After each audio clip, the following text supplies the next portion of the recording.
এবার ইরানকে সামরিক শক্তি প্রয়োগের হুমকি দিলেন মার্কিন প্রেসিডেন্ট ডোনাল্ড ট্রাম্প। ইরানের পরমাণু কর্মসূচি নিয়ে আলোচনার আগেই সরাসরি সামরিক শক্তি প্রয়োগের হুমকি দিয়েছেন ট্রাম্প। একই সঙ্গে তিনি জানিয়েছেন, প্রয়োজনে এই সামরিক অভিযান ইসরায়েলের নেতৃত্বে পরিচালিত হবে। ইরান কি পিছিয়ে যাবে ট্রাম্পের হুমকিতে, না এগিয়ে যাবে নিজের গতিতে? ট্রাম্প আরও জানিয়েছেন, আমরা যা সঠিক মনে করি তাই করি। যদি শক্তি প্রয়োগের প্রয়োজন হয় তবে তা অবশ্যই করব এবং এতে নেতৃত্ব দেবে ইসরায়েল।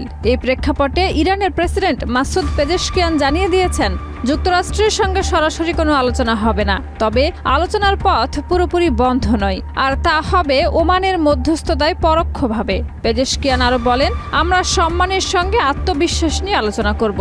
আমাদের জাতীয় অর্জন থেকে এক চুলও সরে আসা হবে না। এদিকে আলোচনার সম্ভাবনার মাঝেই যুক্তরাষ্ট্র আবারও নিষেধাজ্ঞা আরোপ করেছে ইরানের উপর। মার্কিন অর্থমন্ত্রী স্কট বেসেন্ট বলেন, আমাদের লক্ষ্য একটাই, ইরান যেন কখনো পরমাণু অস্ত্র তৈরি করতে না পারে।